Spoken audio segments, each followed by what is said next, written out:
جنت میں ادب سے لے جا کیا کہ میرے محبوب کے مہمان نظر آتے ہیں۔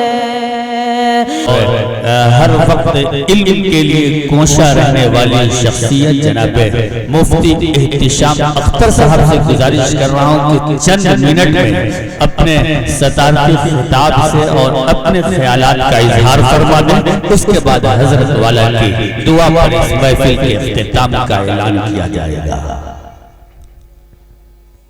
بسم اللہ الرحمن الرحیم، الحمد لأهله والصلاة على أهلها أما بعد، فاعوذ بالله من الشيطان الرجيم، بسم الله الرحمن الرحيم، ثم أورثنا الكتاب الذين اصطفينا من عبادنا فمنهم ظالم لنفسه ومنهم مقتصد ومنهم سابق بالخيرات بإذن الله، ذلك هو الفضل الكبير، صدق الله العظيم۔ وقال النبي صلى الله عليه وسلم: خيركم من تعلم القرآن وعلمه، أو كما قال عليه الصلاة والسلام۔ مسلمانوں اٹھو قرآن کی عظمت کو چمکاؤ، مسلمانوں اٹھو قرآن کی عظمت کو چمکاؤ، جہان بے اما کو عافیت کے راز سمجھاؤ، زمانہ آج بھی قرآن ہی سے فیض پائے گا، زمانہ آج بھی قرآن ہی سے فیض پائے گا، مٹے گی ظلمت شب اور سورج جگمگائے گا۔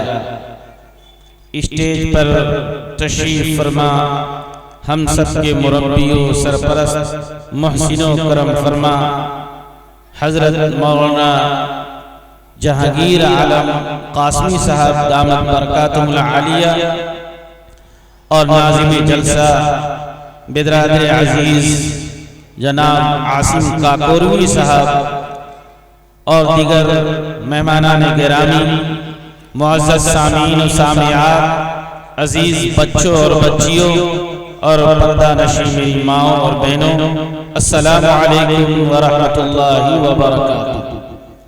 ماشاءاللہ باتیں ہمارے اور آپ کے کام کی سب ہو چکی، بہت دیر سے ہم اور آپ یہاں بیٹھے ہوئے ہیں، ہم نے اپنے بچوں کو بھی سنا، اپنی بچیوں کو بھی سنا، اپنے اکابرین کو بھی سنا، اور پھر ان بچوں کی جو ہمت افزائی ہوئی، اس تقریب کو، اس خوبصورت لمحے کو، اس حسین منظر کو بھی اپنی آنکھوں سے دیکھا۔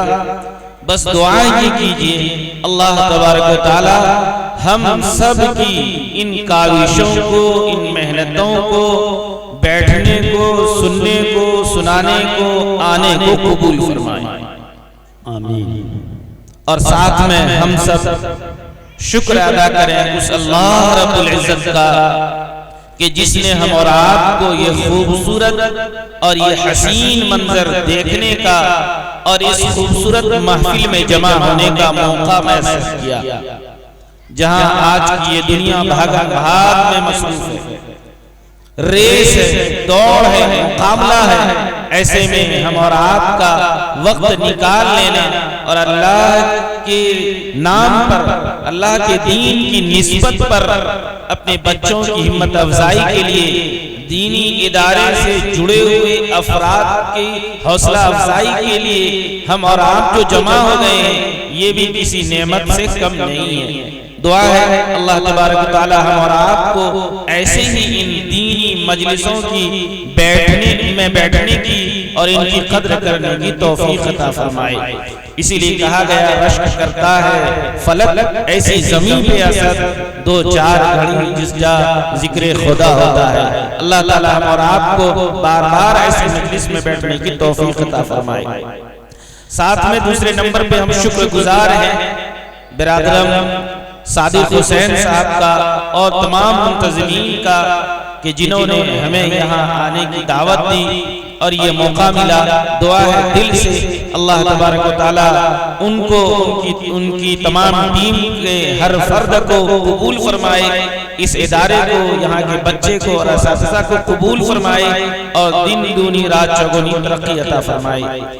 جتنی باتیں ہوئی ہیں خلاصے کے طور پہ بالترتیب میں کوشش کرتا ہوں کہ وہ باتیں بطور مذاکرے کے آ جائیں. خطاب کا اب بیان کا وقت نہیں رہا, بطور مذاکرے کے پہلی بات آپ سے کرنا یہ چاہتا ہوں, اور میری بچیوں میرے بچوں غور سے سنو. پہلی چیز کہ ہم اور آپ کو اپنے ایمان و یقین کی حفاظت کرنا ہے. اپنے ایمان و یقین کے تحفظ کے لیے ہم کو آج اس جلسے سے عزم کر کے اٹھنا ہے کہ انشاءاللہ ہم اپنے ایمان و یقین کی حفاظت کریں گے. اور ایمان, دوسری بات, اس ایمان و یقین کی حفاظت کیسے ہوگی؟ تو اس کے لیے دینی تعلیم حاصل کریں گے. اور تیسری بات کہ دینی تعلیم جو ہم خود حاصل کریں گے, اس کے لیے جو ادارے ہیں, ہماری مساجد ہیں, ہمارے مدارس ہیں, ہمارے مکاتب ہیں, ہمارے جو دینی ادارے ہیں, ہم ان اداروں سے خود بھی جڑیں گے اور اپنے بچوں کو بھی جوڑیں گے. آگے کی بات سنیے. آگے کی بات یہ ہے کہ ہم اور آپ کے سامنے یہ افراد مدارس کے, مساجد کے, مکاتب کے, دینی اداروں کے جب کوئی ہمیں اپیل کرے, جب ہمیں کسی چیز پر بلائیں تو ہم ان کی پکار پر لبیک کہیں, اور پھر دامے, دیرمے, قدمے, سخنے, جانی, مالی اور اپنے وقت کو لے کر ان کے ساتھ بس لگ جائیں. انشاءاللہ ہم اور آپ کریں گے بھائی. یہ 2-3-4 باتیں تھیں, اور آخری بات میں کہہ کر اپنی جگہ لوں گا. میں نے جو قرآن کریم کی آیت پڑھی ہے, اللہ رب العزت نے ارشاد فرمایا, ذرا غور سے سنیے. کیا اللہ کا حکم ہے, میں اسی کی کہیے اس کا ترجمہ اور مفہوم کو بیان کر کے, اور پھر جو حدیث پڑھی تھی وہ بیان کر کے اپنی جگہ لوں گا, بات ختم کروں گا. وقت بھی بہت ہو گیا ہے, پھر حضرت کی دعا ہوگی, انشاءاللہ مجلس کے اختتام کا اعلان ہوگا. اللہ رب العزت ارشاد فرماتا ہے, غور سے سنیے, ثم اورثنا الکتاب الذین اصطفینا من عبادنا, کہ پھر ہم نے وارث بنایا کتاب کا ان لوگوں کو جن کو چنا تھا اپنے بندوں میں سے. یہ پوری آیت ہے, اس کا ایک ٹکڑا, ایک جملہ ہے اس آیت کا. ذرا غور کیجئے اس آیت میں. وارث کون بنا رہا ہے؟ اللہ. کس کو بنا رہا ہے؟ اپنے بندوں میں سے ان لوگوں کو جس کو چنا. یہ کون ہے؟ یہ ہے امت محمدیہ. اور تیسری بات کہ کس چیز کا وارث بنایا؟ کتاب کا وارث بنایا. اور کتاب کیسی؟ ابھی ہم اور آپ نے حضرت کے بیان میں سنا, ان ھذا القرآن یہدی للتی ہی اقوم. اس کتاب کا, اس قرآن کا جو دستور حیات ہے, جو شفا ہے, نسخہ شفا ہے, جو کیمیا ہے, جو ہماری اور آپ کی دنیاوی زندگی کی سعادتوں کا, کامیابی کا ضامن ہے, اس کتاب کا وارث بنایا. غور کیجئے, اس جگہ رک کر اگر ہم اس کتاب کی ناقدری کر دیں, اس کتاب کو نہ پڑھیں, اس کتاب کو نہ سمجھیں, اس کتاب پر عمل نہ کریں, اور اس کتاب کو پڑھنے, سمجھنے, عمل کرنے کی دوسروں کو دعوت نہ دیں, بتائیے اس وراثت کا حق ادا ہوگا؟ نہیں ہو سکتا.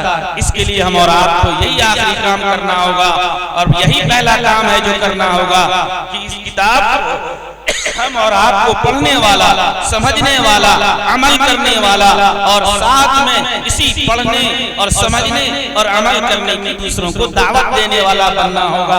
اور آگے اللہ رب العزت نے جو کچھ فرمایا ہے, وقت اس کی اجازت نہیں دیتا ہے, اختصار سے بس عرض کیے دیتا ہوں.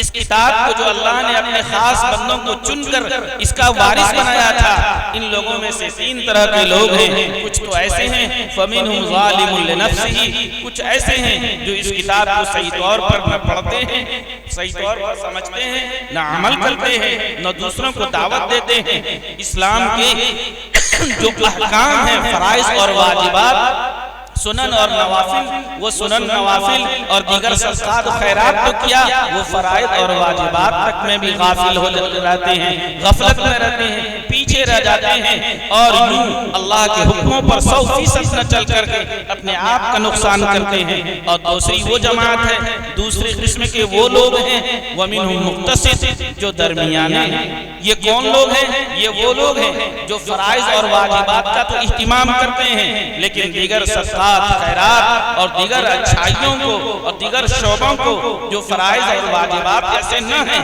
اس میں عمل لگتے نہیں ہیں، اپنے آپ کو لگاتے نہیں ہیں، اس کا اہتمام نہیں کرتے ہیں۔ اور تیسری وہ جماعت ہے، تیسری قسم کے وہ لوگ ہیں وَمِنْهُمْ سَابِقٌ بِالْخَيْرَاتِ بِإِذْنِ اللَّهِ، جو اللہ کے حکم سے، اللہ کی اجازت سے، اللہ کی مرضی سے نیکی کے کاموں میں مسابقت کرتے ہیں، سبقت لے جاتے ہیں، ریس کرتے ہیں۔ وَفِي ذَلِكَ فَلْيَتَنَافَسِ الْمُتَنَافِسُونَ، اور یہ تو وہ کام، وہ چیز، وہ بات ہے جس میں ہر مقابلے کرنے والے کو مقابلہ کرنا چاہیے۔ آئیے آج سے ہم عہد کر کے اٹھیں کہ انشاءاللہ اللہ نے جو اپنی عظیم کتاب کا ہمیں وارث بنایا ہے، اس کتاب کی وراثت کی ہم قدر کرنے والے بنیں گے، ناقدروں میں سے نہیں بنیں گے۔ اور جب ہم اور آپ اس کتاب کی قدر کریں گے تو انشاءاللہ اللہ رب العزت نے پھر وعدہ کیا وہ جنتیں ملیں گی، وہاں نعمتیں ہوں گی، اور ان پر ہمارا اور آپ کا یقین بھی ہے۔ اور یہ تینوں جماعتیں کامیاب ہیں۔ ایک تو وہ جو بغیر حساب کتاب کے کچھ لوگ جنت میں چلے جائیں گے، کچھ وہ ہوں گے جو جن کے اعمال تولے جائیں گے اور جن کا پلہ ترازو میں نیکیوں کا بھاری نکلے گا، ان کا بھی معاملہ بن جائے گا۔ کچھ ایسے ہوں گے جو پھنس جائیں گے، ایک نہ ایک دن وہ جہنم سے وہ بھی بری ہوں گے اور وہ بھی کامیاب ہو جائیں گے۔ اللہ رب العزت نے فرمایا، یہ غور کرنے والی بات ہے، یہ تینوں جو ایمان والی جماعت ہے، یہ جو تینوں قسم کے لوگ ہیں، یہ تینوں کے تینوں کامیاب ہیں انجام کے اعتبار سے۔ لہذا آئیے عہد کر کے اٹھیے کہ ہم اور آپ اپنے کو سابقین بالخیرات یا مقتصد میں بنائیں گے، ظالم لنفسہ والی جماعت سے اپنے آپ کو بچائیں گے، ان سے رشتہ توڑیں گے، اس لیے کہ وہ معزز تھے زمانے میں مسلمان ہو کر، وہ معزز تھے زمانے میں مسلمان ہو کر، اور ہم خار ہوئے تاریخ قرآن ہو کر۔